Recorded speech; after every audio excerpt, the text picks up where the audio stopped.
Hi, I'm Kathy McBreen, President of Millionaire Corner, and I am delighted today to be interviewing one of the foremost financial writers in the country today. We have invited Gail MarksJarvis here. Gail has just recently completed, within the last year, a book called Saving for Retirement. It's an updated and revised version that we're going to be talking about today. As I mentioned, Gail is a prominent writer, and she's also a columnist for the Chicago Tribune. Do you have any advice for financial advisors as to what kinds of things would attract a client to come to them? So during the financial crisis, a lot of people were calling me and saying, get me to a financial advisor who will not lose my money. And I had to break the bad news to them that any advisor who has your money divided up in stocks and bonds is at some point, and that's the prudent thing to do, at some point you are going to lose some money. If the advisor's been good, you will come out of that, as I described previously, where 10,000 became only 7,100 but healed, and 3 years later was about 12,500. Yeah. So the reason I run people through these numbers, and I actually tell advisors to do the same thing with their clients, advisors will often talk to clients about percentages. You want this portfolio, they don't really explain it. It's, I'm brilliant, I'm the advisor, Right. I'm going to take care of you, you're going to be fine. I think that came to bite financial advisors during the financial crisis, because they had portrayed themselves as these brilliant gurus, and they didn't tell people that there really were going to be times when they were going to lose money.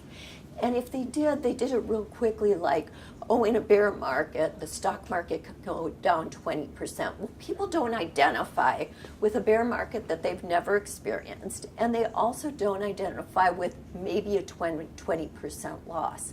So I tell financial advisors, when you have a client, make them focus on possible losses.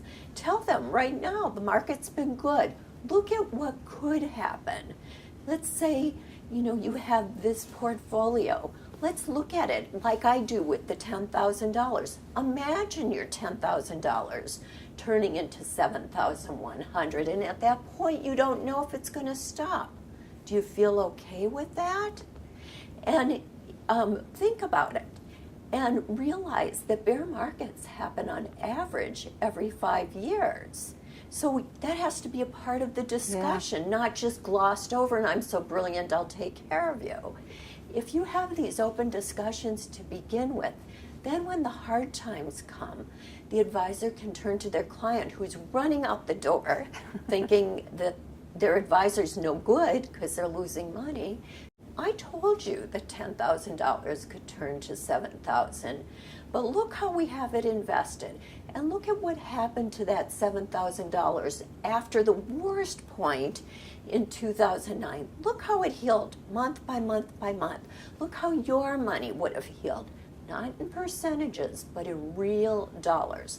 And then the advisor can say, stick with me, we'll take care of it. And at the outset, if thinking that $10,000 turning into $7,000 is too scary, you just adjust the portfolio at the outset so that the losses won't be so bad. That's why in my book I show different portfolios. I show different combinations of stocks and bonds so people can look at it and say, if I lose 30%, am I going to be sick at night? If not, I can change it. Maybe I'll only lose 25% at the worst point. That's the discussion to have. How often do you think a financial advisor should reach out and talk to his or her clients? So some of this, like I'm telling you now, would take place at the front end. What I saw a lot of during the financial crisis was advisors hiding. Yeah, we did too. And that was the worst thing to do, because that was a person, their client was in a panic. Think of what you do with a good friend or a spouse if at your very worst moment they're nowhere to be found.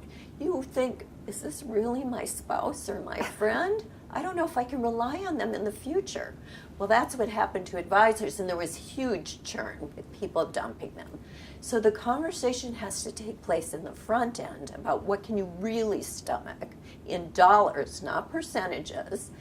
And then at the point that bad times happen, advisors shouldn't even be waiting for their clients to call. They should be on the phone with them asking, how do you feel? Some people might not want to offer that they're upset. The advisor should say, I'm talking to a lot of people and they're a little concerned right now. Are you concerned? Then the advisor can talk them through it and can assure them that they're going to come out okay on the other end. And the other thing I think advisors should do, right now advisors are looking for new clients, and they have a lot of people who are retired, and they need to be going down to the next generation. And I suggest that what advisors do is offer the children of clients be allowed to come in for one or two, maybe free consultations too, maybe just so they get a 401k right or an IRA right, or maybe the children are wondering if they should buy a house or not. If the advisor meets with the younger generation, they'll be building up something for the future, and also developing a relationship with the whole family that might be useful, perhaps at a point where there's an inheritance to pass down. That's great advice. Are there any other important tips that are in the book that you'd like our readers to know about? Well, I talked about the importance of saving early, which is absolutely critical. And I want people to realize that if they were to start on their very first job saving for retirement, maybe $25 a week would do it and would get them probably close to $1 million. But if they waited just until they were in their 30s, then they'd have to save about $100 a week. And if they waited until they were in their 40s, then about $300 a week. That gets painful. And I want people to realize one other thing. No one feels like they have enough money to save. No one. I hear from people with millions. I hear from people with very little. Sometimes the people with millions feel like they can't stretch it far enough. And sometimes I see people with very little who just say, I'm going to do it a little at a time in a disciplined fashion, and they can make it. And so I tell people not to get concerned about some big target in the future right off the bat, but to, let's say you're saving now, let's say you're saving $100 a week. Raise it to $105 a week. And if at the end of the month you look back and you had some fun that month and you're paying your bills, raise it again.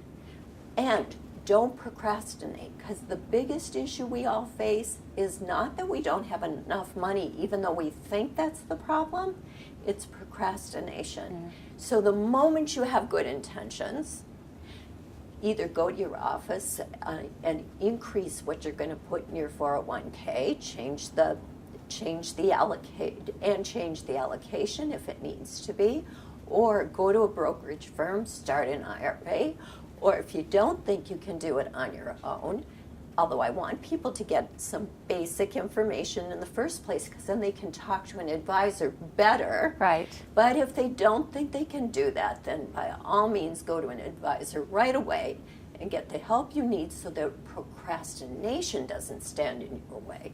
It's not money, it's procrastination. Absolutely. So Gail, if somebody wanted to buy your book or to contact you, what would be the best way to do that?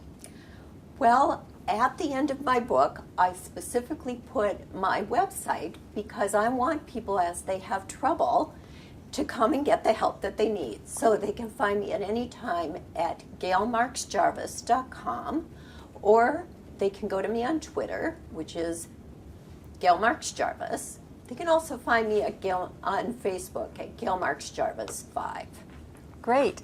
Thank you so much, and I hope you all rush out and buy Saving for Retirement Without Living Like a Pauper or Winning the Lottery. Thanks again.